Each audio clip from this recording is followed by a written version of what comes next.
Little Red Riding Hood.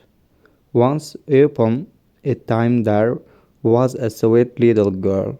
Everyone who saw her liked her, but most of all her grandmother, who did not know what to give the child next. Once she gave her a light little cap made of red velvet, because it suited her so well, and she wanted to wear it all the time. She came to be known as Little Red Riding Hood. One day, her mother said to her, Come, come, Little Red Riding Hood. Here is a piece of cake and a bottle of wine. Take them to your grandmother. She is sick and weak, and they will do her well. Meet your manners and give her my greetings. Behave yourself on the way, and do not leave the path, or you might fall down and break the glass, and then there will be nothing for your sick grandmother. Little Red Riding Hood promised to obey her mother. The grandmother lived out in the woods, a half hour from the village. When Little Red Riding Hood entered the woods, a wolf came up to her. She did not know what a wicked any animal he was, and was not afraid of him. Good day to you, Little Red Riding Hood. Thank you, Wolf.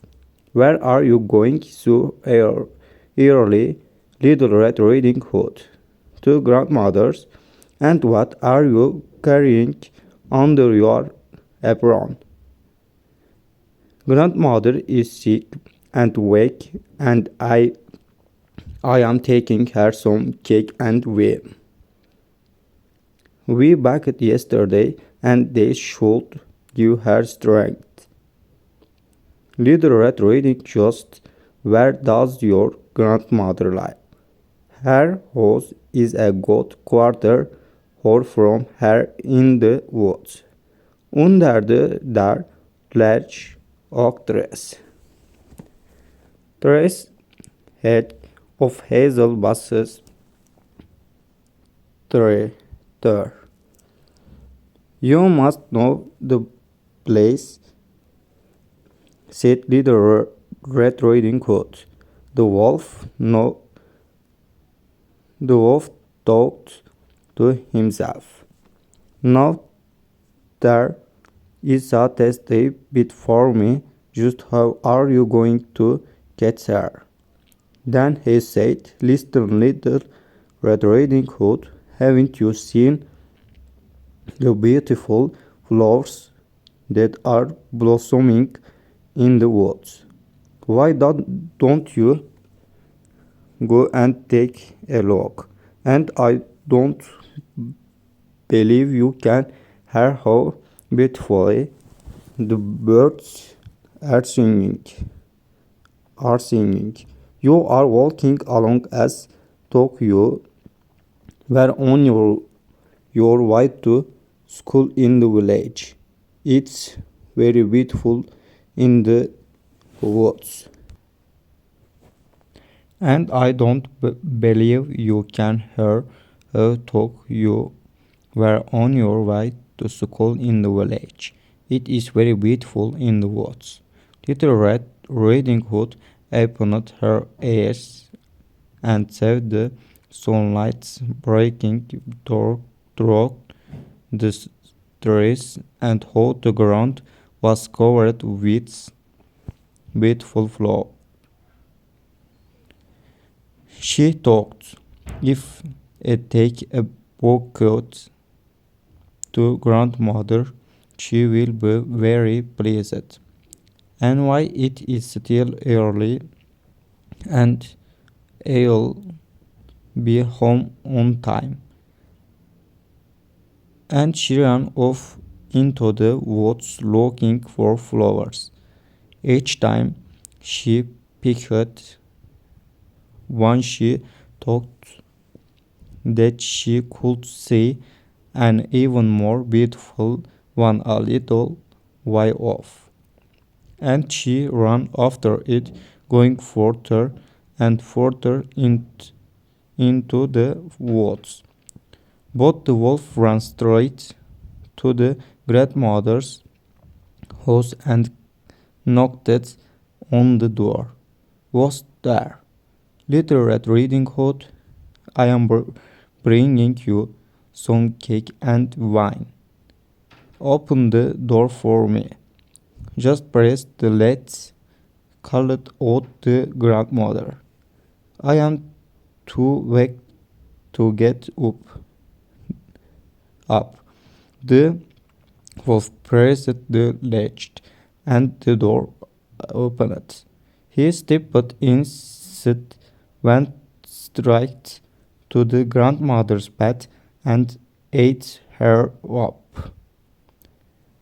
Then he took her clothes, put them on, and put her cap on his head.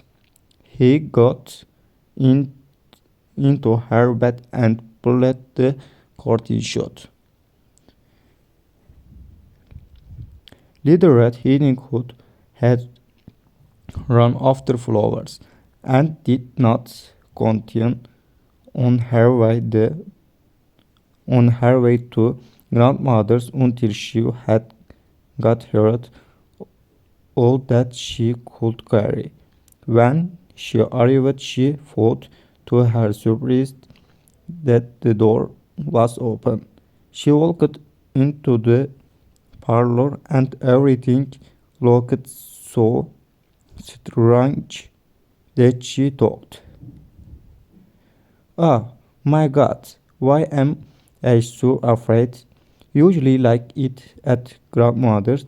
Then she went to the bed and pulled back the curtains.